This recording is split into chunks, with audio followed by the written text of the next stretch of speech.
Hello, world.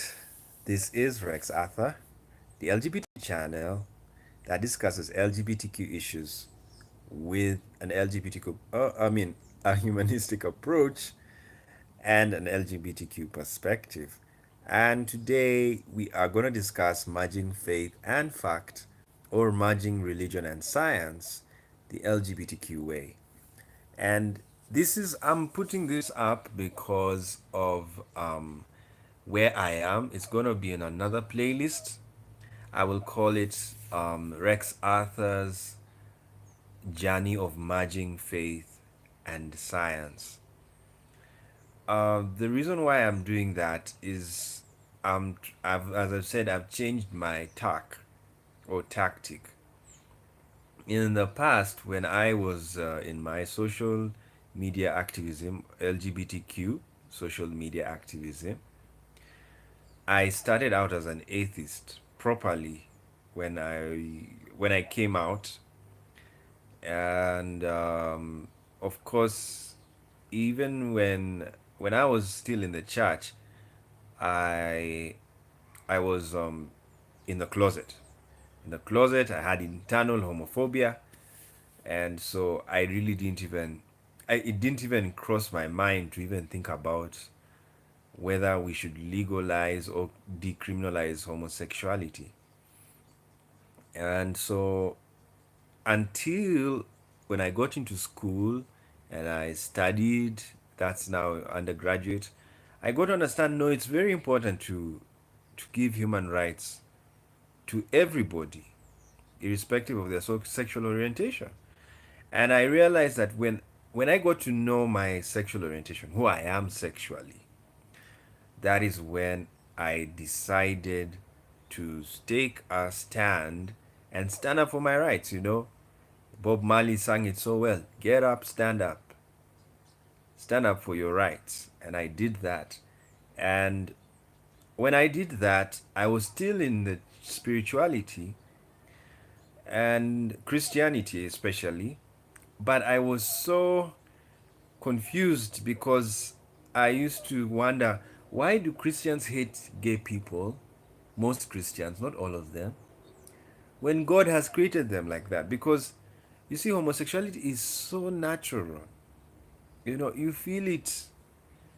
If you are one, when you are a homosexual, you are a homosexual. You know it. You don't even need to prove it to anybody. You know, the reason why we come out is to alert people that homosexuals exist, lesbians exist, transgenders exist. That's all we do. That's why we come out.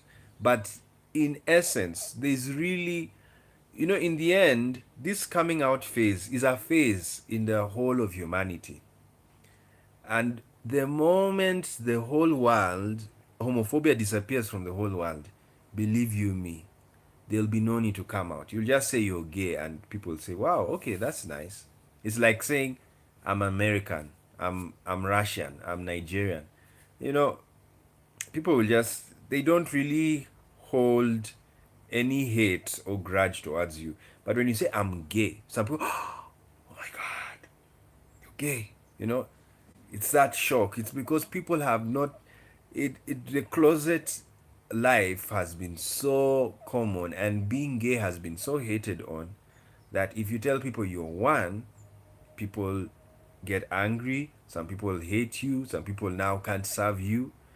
And thankfully it's so nice that being gay, you don't have to really put it on your face and someone sees. Can you imagine if you're walking with a stamp and you show people that you're gay?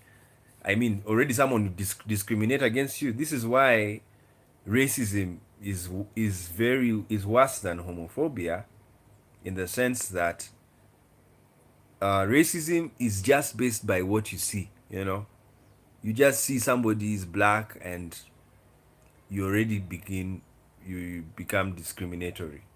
You just see a white person, and then you already discriminate them. So that is for racism.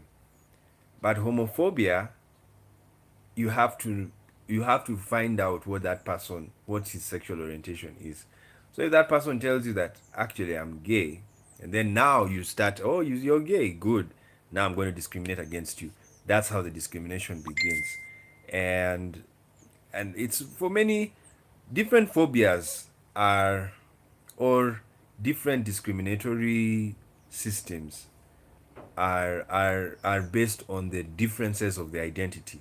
So sexual identity, it needs to be expressed.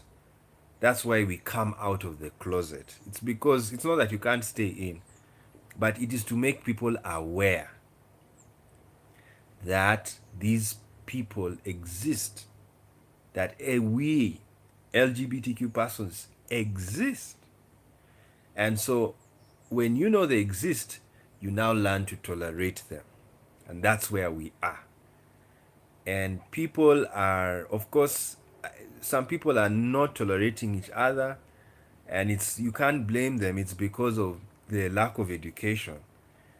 And this is why we want, so I'm trying to share in this video, I'm going to share my life experience right now, because I'm telling you what I was doing when I was an atheist, a gay atheist.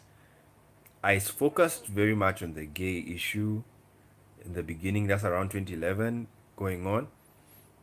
And then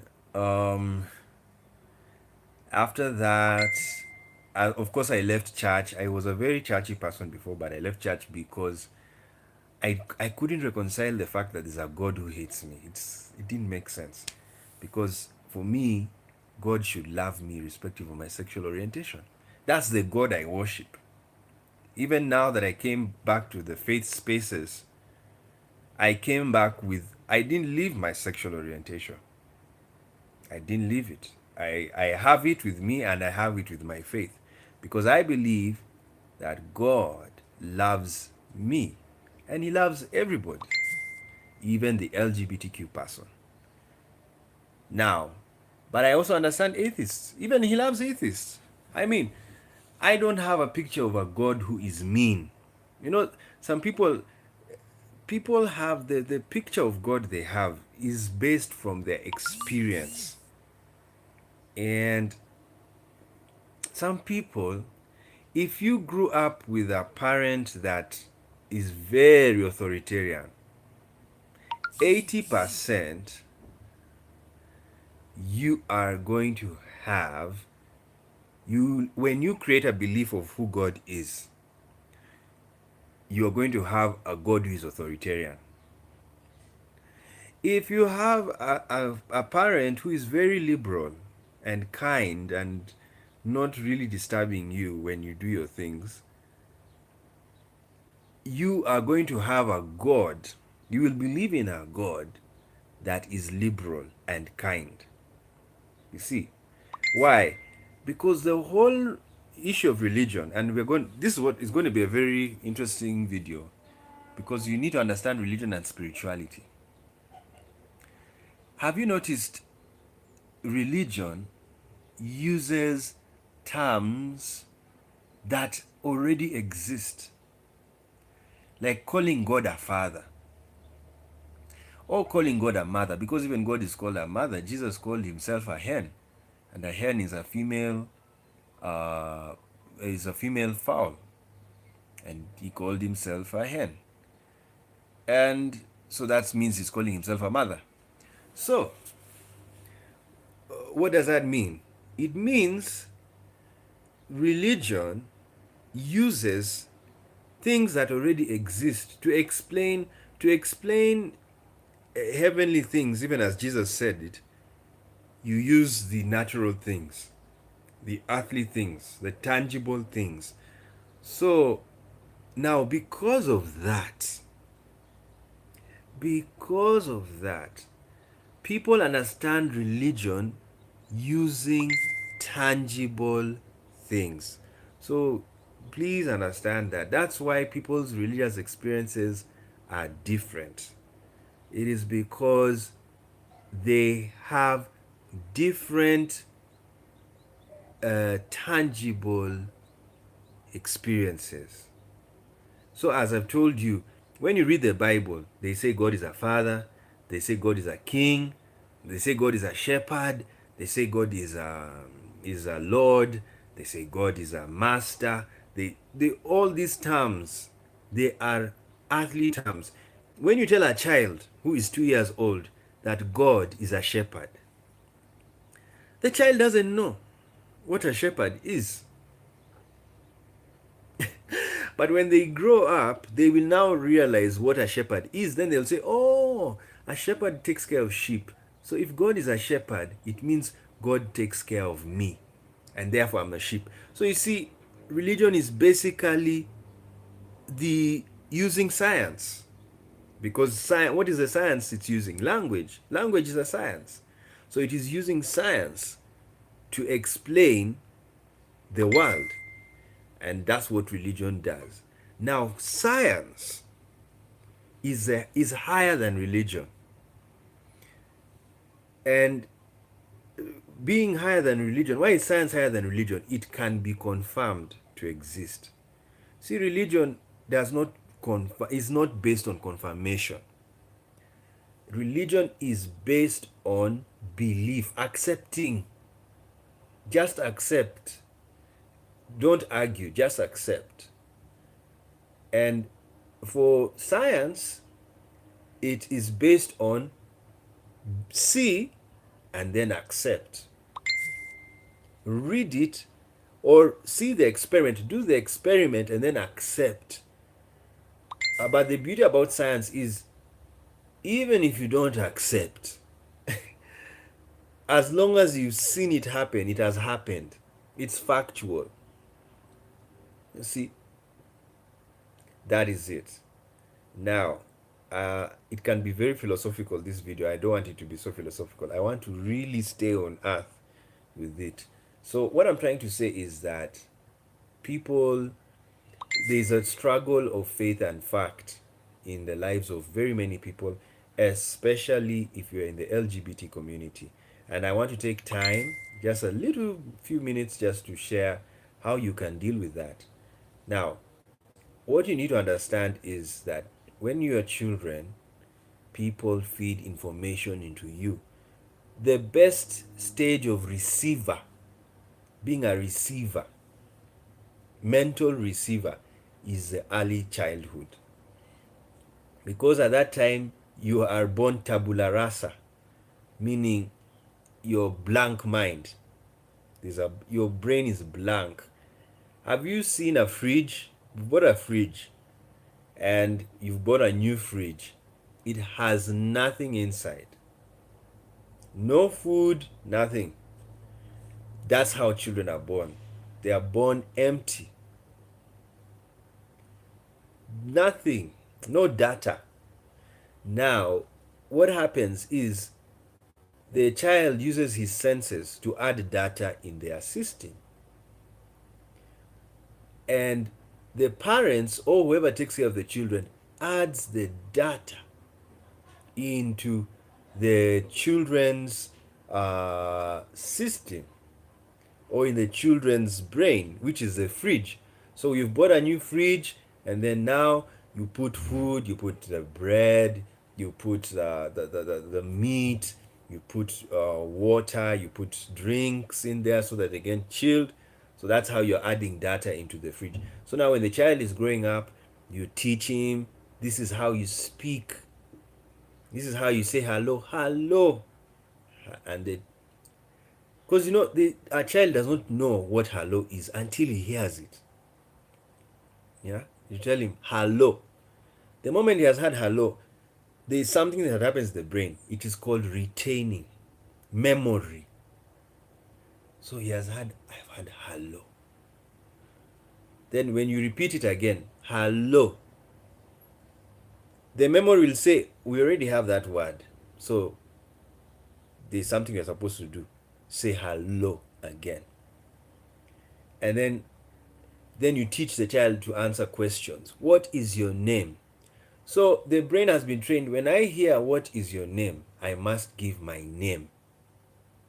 My name is so and so. You see? Because data has been put. Do you ask those cheap questions to adults? No, because they are used to them. They have been over and over again over the years. So when you're a child, you are a receiver and the best receiver. So whatever you teach children in the first formative years, there's a very good video out there that's saying when you teach children something in the 7 years of their life, they will be like that forever. And I agree with that. The they when you give the child information within those first formative years, it stays in them because they are so open to information. They don't even know how to classify whether this is fact or fiction. They don't know if it's a lie or it's true. That's why in the past they never let children to testify. Reason being, you can make a child lie. You see, if you read the history of Salem, the witch hunts, and the witch trials, the reason why they had to ask for forgiveness for those who were killed. They were killed because they were suspected of being witches. It was because the testimonies, most of them were children testimonies. And the problem was some of these children, there was a room of using a child to lie. Because there was somebody in the accused bench that this person, the parent, didn't like. And so what you do, go and tell, say you saw this person in the dream. And that's a child, very small child, 6 years old, 5 years old. You see? And they use the child. I saw Goody Proctor. She was riding in the sky and she was with a flying broom. Yes, it's her. That's what happened in Salem. And then the judges did not waste time because they're already prejudiced that this person is actually a witch. So all we need is evidence. And they got evidence from the child. And they were killed. And they killed people. And then 30 years later on, they find this was not true. Or rather, the court case was not, it wasn't done well because you killed somebody based on a flimsy testimony. So what happened in Salem changed how children testify and what you do when a child testifies. Because it's not that children have not witnessed something, it's that they had not reached the age of confirming things. So, and you can feed data into a child. So that for that information, that's why you don't take children's testimonies that seriously. As I told you, children grow up. You grow up, you eat data, You get the data, you don't question things until the child reaches the age of questioning. So when they reach the age of questioning, that's when they are beginning to grow mentally. And I remember myself, I used to ask my mother, that is it true that homosexuality is the worst sin? And she told me, yes, it's the worst. It's the worst. And I was like, it was very weird. Why? Because that time she didn't know what I was doing. I was busy with my friends and just enjoying ourselves. So I was very curious and wondered that the Bible says this and this, but this is what my body wants to do, and I'm doing it. So that's why I went to ask her that question, and she made me laugh. I looked at her. I can remember the time. And so what I'm trying to say is that now the problem of religion I have with religion is that it sometimes fights with science, in the sense that, and it makes a person bipolar, especially an LGBTQ person. Now, what do I mean by bipolar? I don't really mean bipolar, the medical bipolar, though it is similar. I mean the bipolarity, which is also near schizophrenia. Because schizophrenia actually means split mind. You want to go here and you want to go there at the same time. That is now what I'm trying to say. That's what I'm calling bipolarity. Whereby religion tells you homosexuality, okay, not all religions, some. Homosexuality is bad. But your body is telling you homosexuality is who you are. So you see, if you insist to remain in the religion, you will really get confused. I remember my times when I pray, I would cry in the room and I'd say, "Oh God, I had this bad feeling. Take it away from me. Take it away from me. Take it away from me."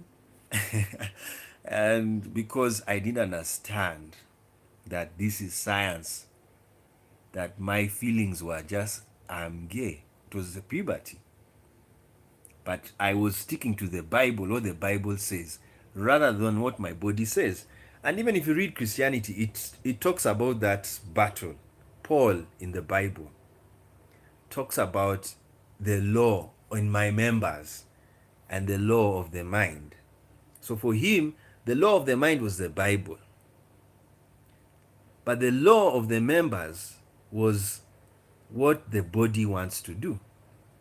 So he says there's always a constant battle in the Christian life. And this is what Christians need to understand about humanity. We are not perfect. You see, religion is a system that tries to perfect humans. It tries to make humans better. But science is a system that is science is a system that is just, it's for facts. If you are horny, you are horny. That is science. If you're not horny, you're not horny. That's science. But religion is, even if you're horny, abstain, control it, be a better person. So that's the war that religious people tend to have. An atheist is a very, when I was in my atheist life, life was just straightforward. I want to do this, I'll do it. I don't even have a minute of thinking. I just go in and do what I want to do. But when you're religious, you'll have, if you do that, then you're there, you think, but I want to do it. But you see, the mind is divided because the religion is saying, don't do it. But your body is saying, do it. So when you're an atheist, when your body says do it, you will do it if you want to do it. Because also you need to understand, atheists, it's not that atheists don't have a conscience or don't have control. They also have self-control. Yes, even if you're an atheist, you control yourself. You can say, now I'm tired, I'm not going to do this, even though your body wants to do it.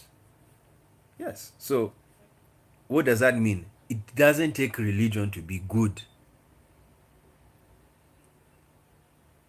You don't need religion to be a good person, because even an atheist can control himself, can control his desires.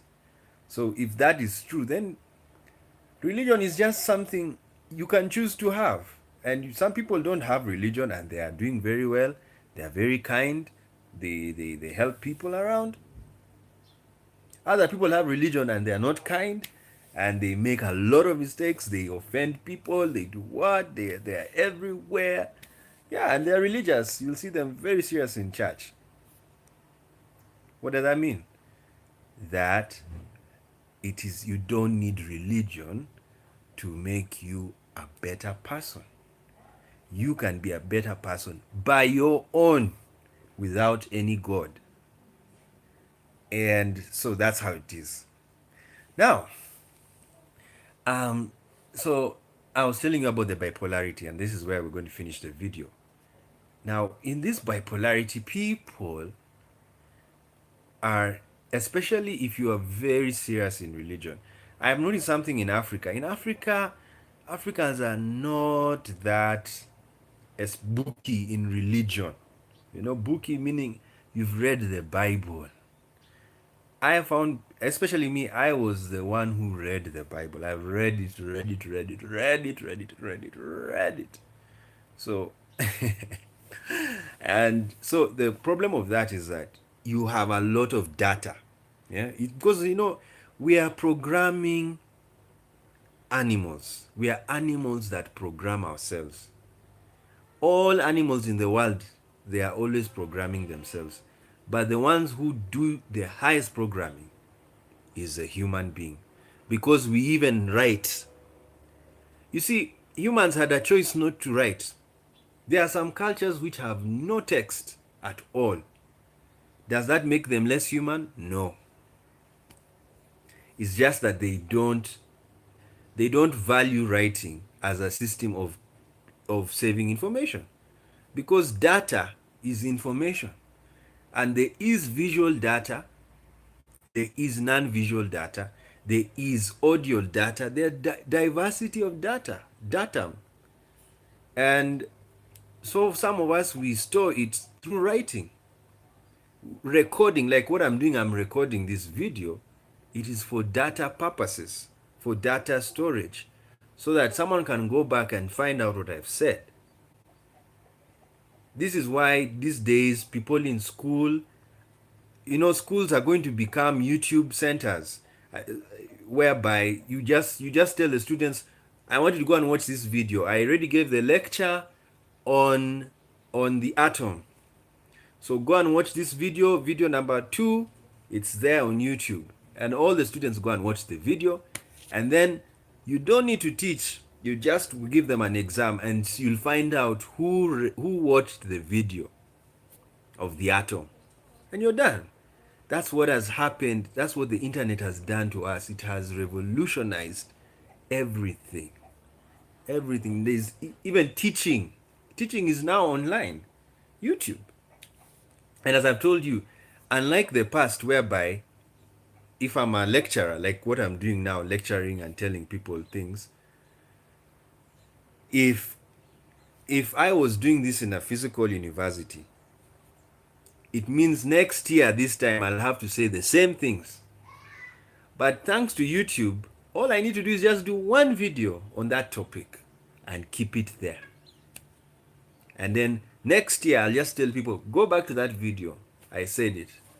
Then in the year 2040, go back to that video, it's still there on YouTube, and they'll find it. So I don't need to repeat myself. I save time, because next year this time I'll be studying something else. I will not be standing somewhere and repeating what I've said again. That's the beauty of internet education, or the technological revolution that has revolutionized education. So even this technology has revolutionized how we think about faith and fact.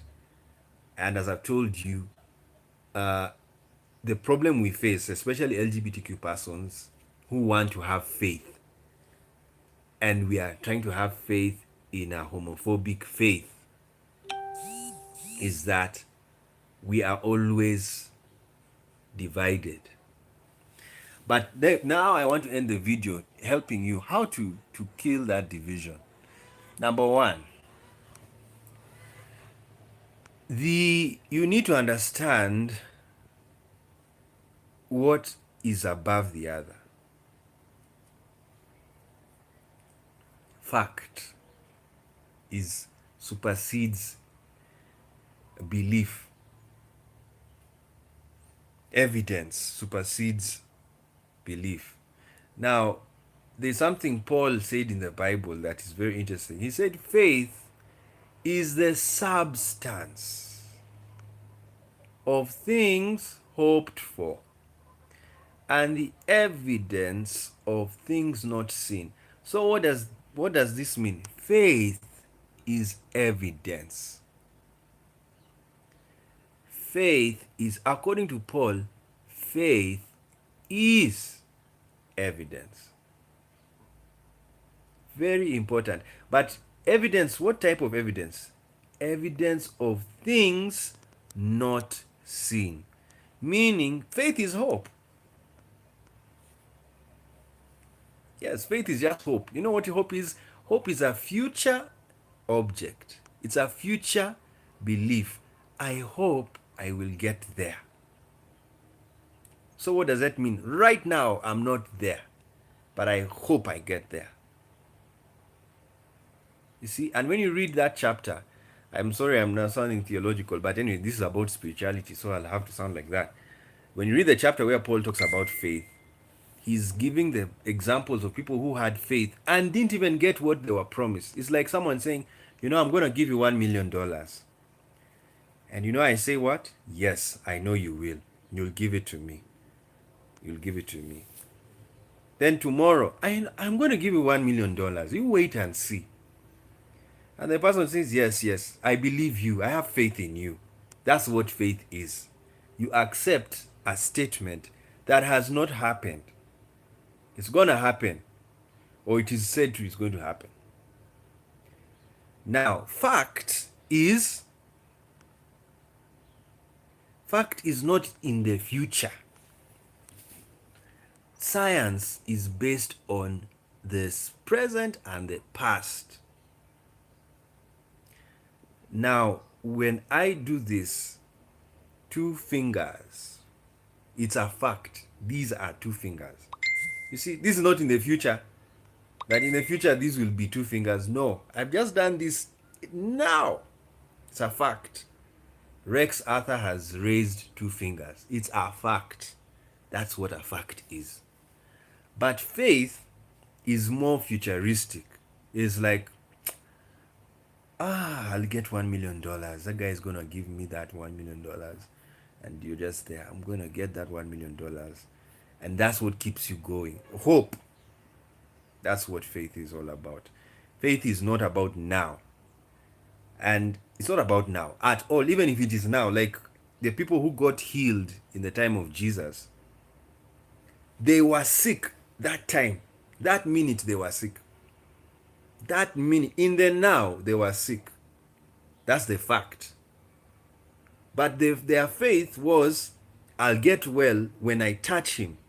I'll get well. So when the woman touched him, she had faith. She was in the future that she will, when she does this, she's going to get what she wants. And the Bible says she got it.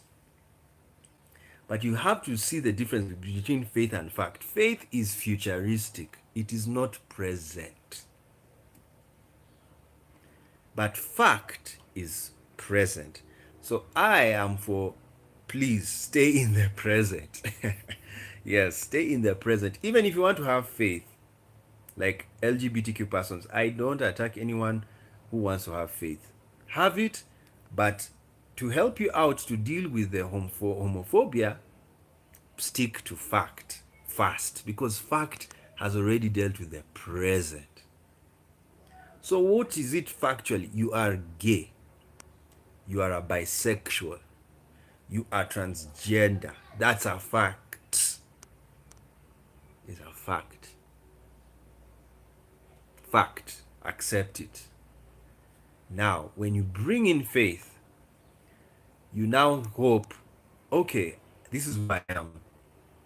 I believe that, but I am a gay person who believes in God. Yes. And you know why people, you believe in God, but guess what? Is God in the now? You see? He's not in the now. God is in the future. In the sense that people will know God at the end. Or it is said in Christianity that you will go to heaven. Are you seeing future? Because if it was that we get saved, that you get saved now, then we should be in heaven now. Right now. And there's some religions who say that. They say, the moment you're saved, you're with God. God is living with you. Yes, even in Christianity, God is with you. And if God is with you, then heaven is with you. Yes. But for us, some of us, heaven is not, you see, heaven has many definitions. And this is what you need to understand about religion. Religion is so diverse in definition, so diverse in interpretation. Are you seeing how long I'm talking about religion? That's how religion is. You can talk about it forever. Yes, until you die, just do enough videos on religion, because everything goes in religion. But science, no. Science is factual. Blood is red. Will I beat around the bush about how red blood is? I won't. You all know blood is red. But about God, it's very hard for people. So let's conclude this area by saying Please let fact lead you. Let science be your. First of all, why is it good to have science? It makes you accept yourself sexually. You see, the reason why homophobes are not bipolar in thought is because, especially those who are in a homophobic faith, the faith is telling them homosexuality is bad. Their science, the science of their body is telling them you are not homosexual. You see, so the body is going with the faith. So that's why homophobes are very, especially the religious ones, they are very happy and they always use homophobic verses. Have you noticed something? The Bible has very few homophobic verses. Only 6 passages attack homosexuality. The rest do not. And the Bible has 30,000 verses. So what does this mean? A pastor can actually teach people minus those 6 verses. Yes. Minus those 6 verses. And a homosexual can attend that church with ease because he will not hear homophobia. But what you find with homophobic pastors is they use those verses over and over again. Sodom and Gomorrah. Every time you argue the homophobe, that's the. You remember Sodom? And I was like, why are you in Sodom, surely? And even if Sodom happened, why is it that God is not banning gays today? I mean, Indonesia, people have just died in an earthquake. Why all those gay people?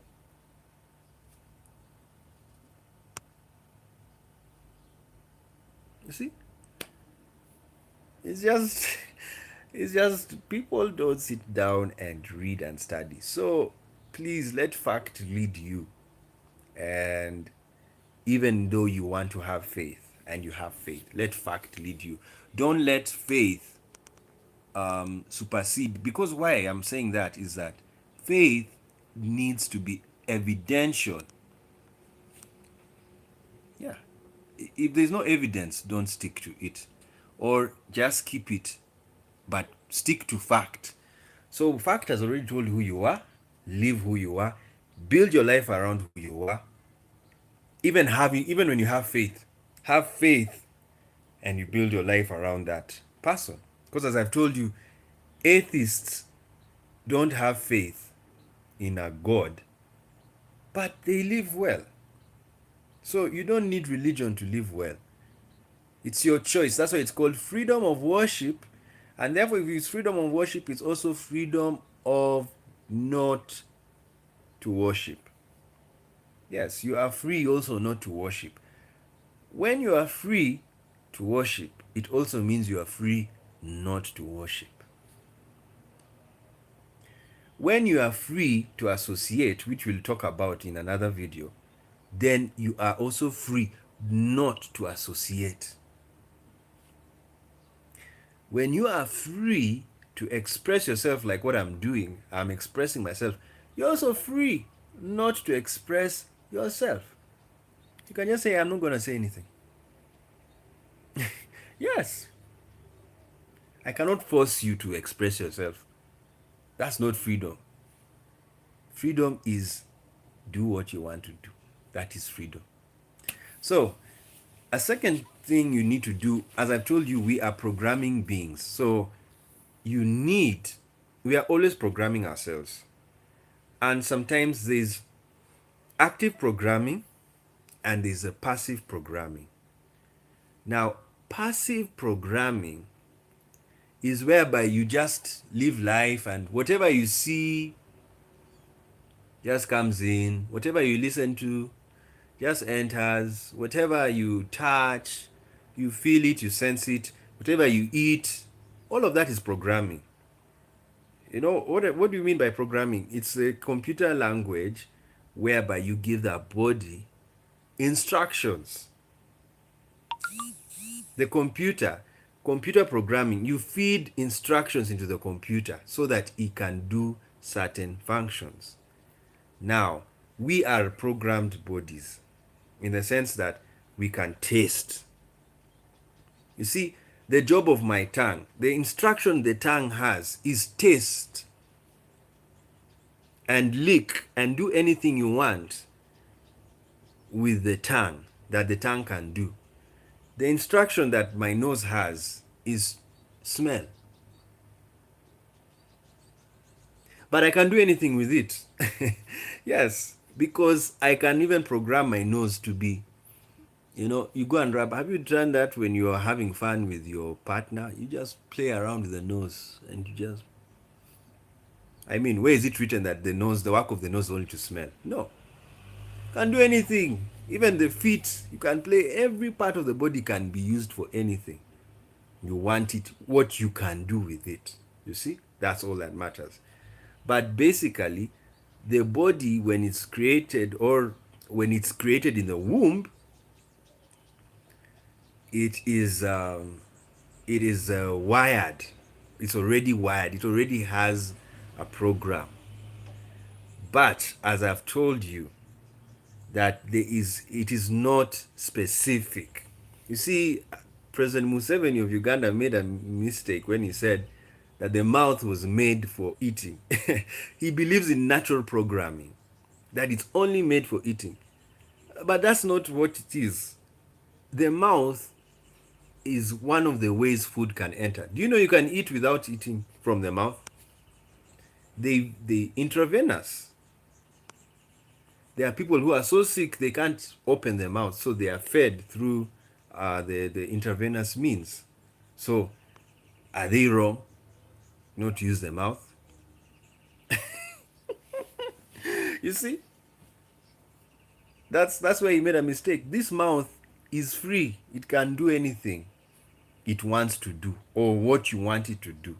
So there's what you call the natural programming, and there's also the psychological programming, whereby you are in charge of your body. So apart from eating, I can use this mouth to kiss, and I get pleasure from that. You see, because why is it so? Why is it that we kiss? Why is it we touch people when we want to have love and we are loving each other?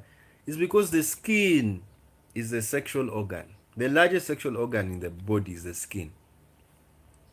It's full of sensory stimulation. Even now, I've put my hand here, and I'm just feeling. See, it's sensation. What is sensation? Sensation is knowledge. Knowledge. That's all we do. I'm in knowledge. And what is knowledge? Knowledge is sex. It's connecting. Yes, because when I do this hand has connected to the cheek. They are connected. They are touching each other. The hand is touching the cheek.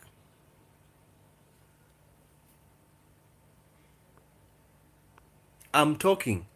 These words are going to somebody's ear. That's connection. Connection just means joining, being one.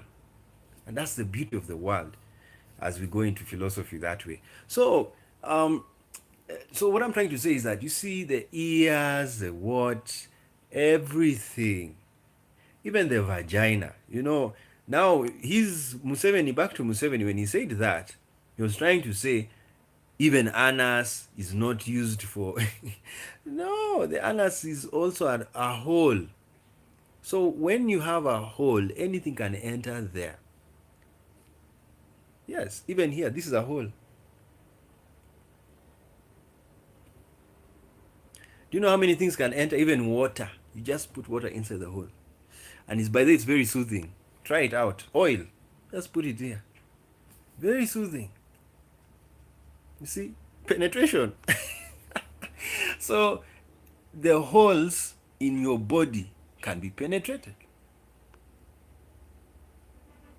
Yes. So what does that mean? Our bodies are flexible and they can do anything. And we should also be flexible in sexual pleasure. That's how we can do it. We can even rub. I mean, I don't want to go much on that.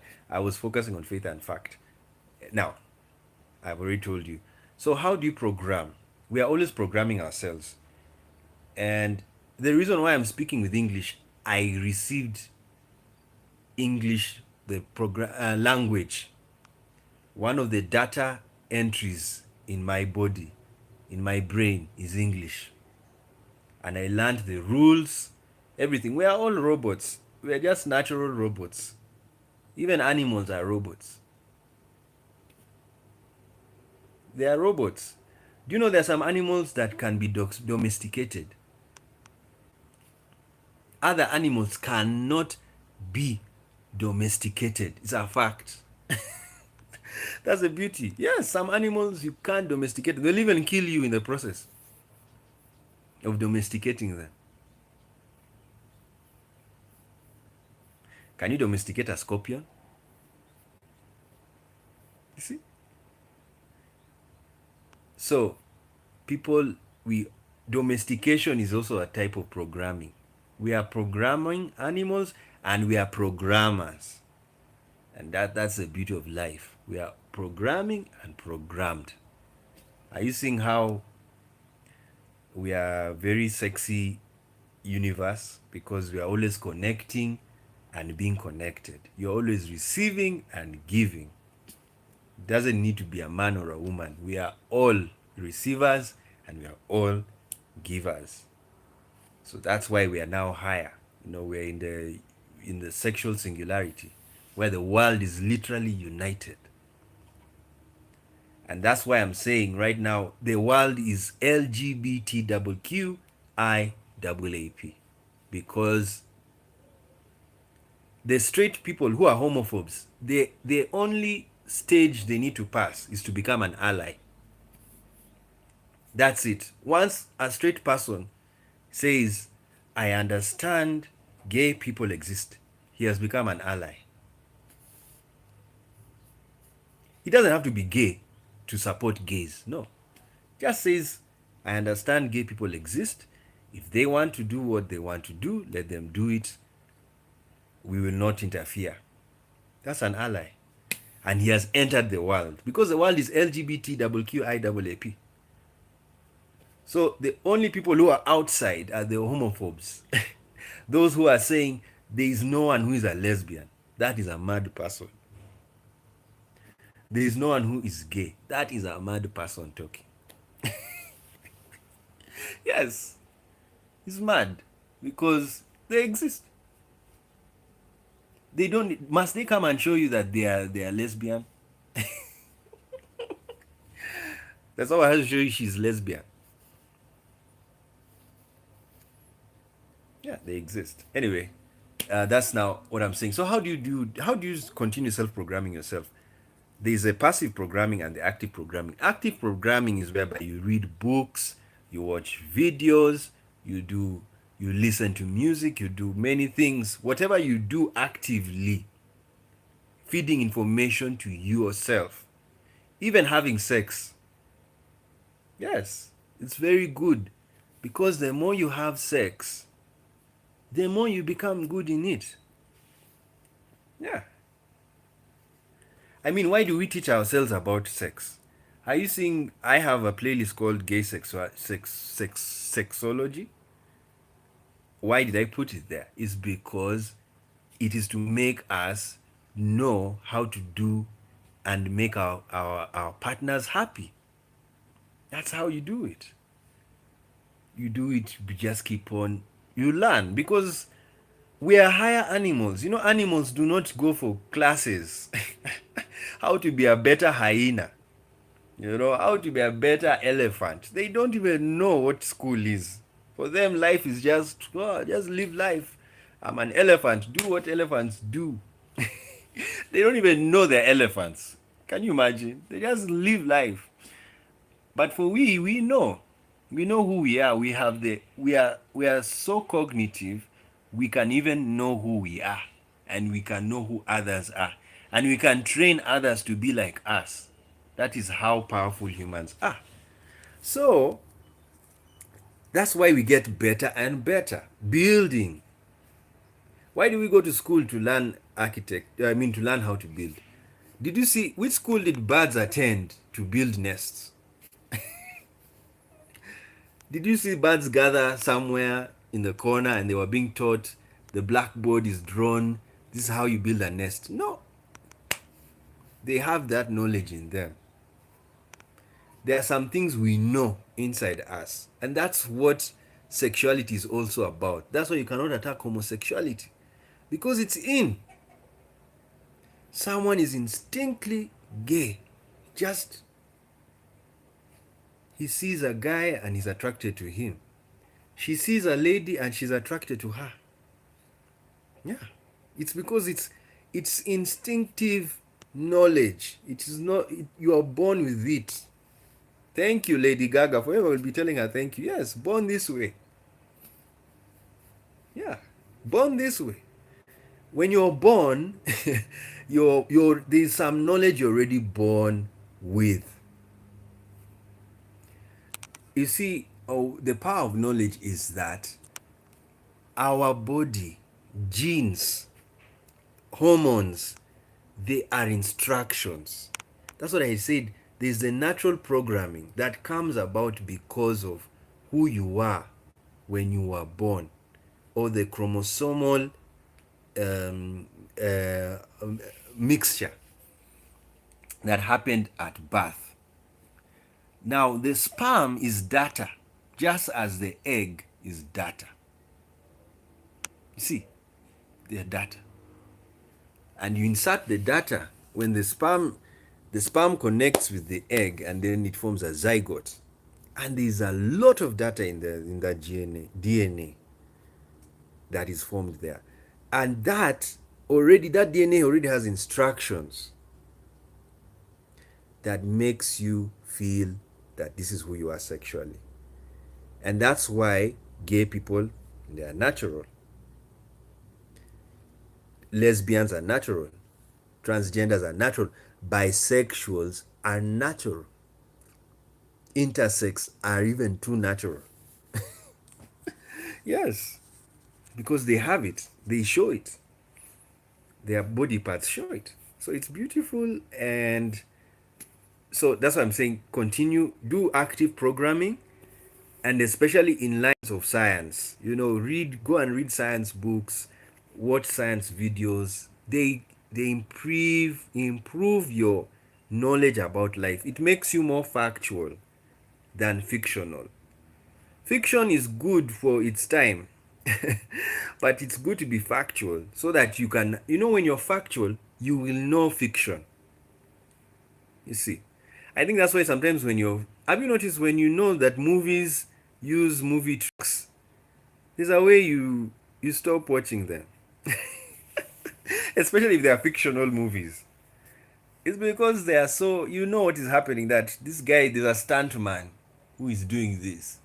So the moment you know there's a stuntman, you lose interest. See, that's why people like reality TV. Do you know what is the reality TV in the world today? Sports. It's reality. Because there's no stuntman. That sportsman is running so well. He's running. It's real. There's no stuntman running for him. Like in a movie. Some people, that's why they don't watch movies. And okay, those who don't watch them is because they already know what is happening.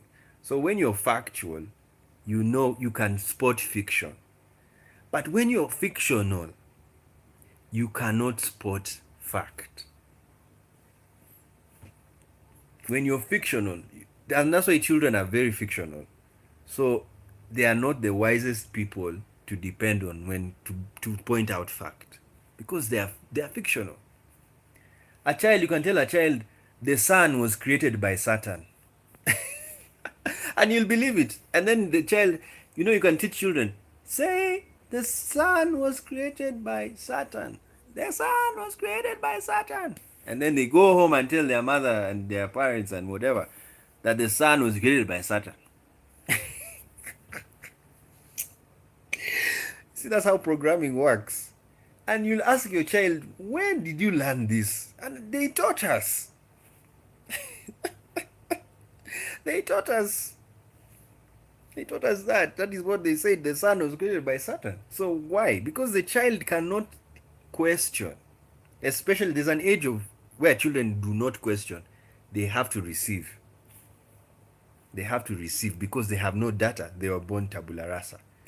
Okay. And then lastly, another thing you're supposed to do, as I've already told you, the Bible, even the Quran, has very few homophobic verses. Very few. Very few. There are not even 10. In fact, the Quran does not even have 10 passages against homosexuality. Very few. So what does that mean? You can be a homosexual and a Muslim. And life is so sweet. You're not even being affected by the religion.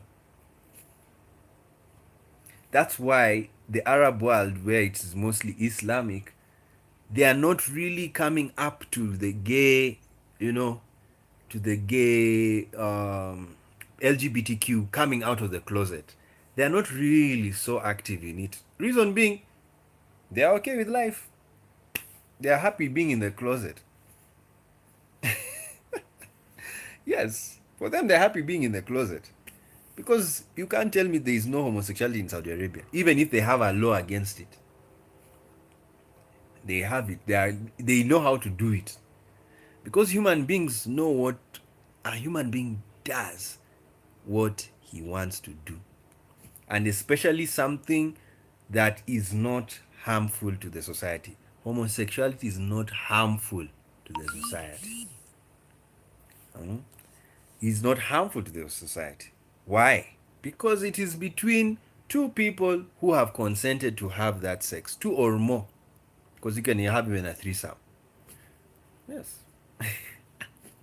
You can even have a party where you're having that. I mean, freedom of association. So, but for me personally, I prefer the out system. Actually, it has reminded me, I wanted to do a video, a very special video about the out countries of the world.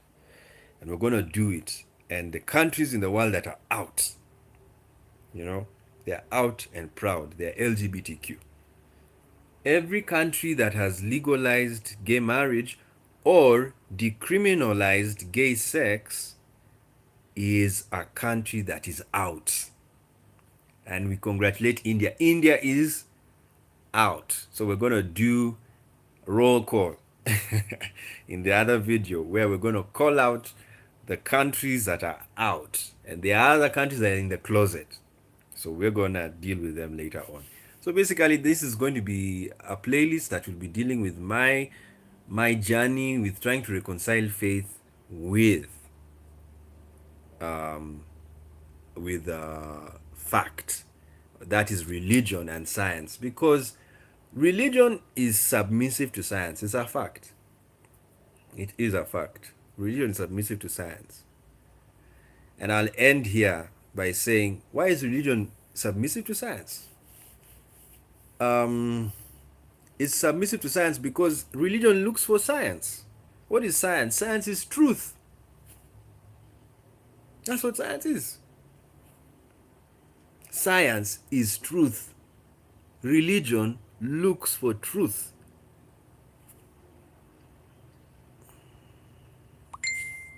Yes. Religion seeks for truth. Religion is not the truth. It is looking for the truth. And the reason why there are so many religions is because all of them have not answered. They try to explain. Like asking somebody, why is the sun spherical? Why are the planets spherical? And these days science is answering, as the years are going on, science is answering questions. Science even can explain why I have a mustache. It has the answer. I don't need to go to the Bible. I don't need to go to the Quran to know why I have a mustache. Just read science and it will tell you. They'll tell you genes. See? Science is giving the answers. So what should I be doing? I should be going to the science shop And I go to the religion one just when I want to feel good and I worship and I love, oh, God is good. Yeah, just to feel good. See, that's why Karl Marx was very clever to call religion a drug. That's all it is. It's a drug. So take it if you want it. Yes, it's your marijuana that takes you to another dimension. Yeah. So enjoy your life, but also read science. So thank you so much for joining me here.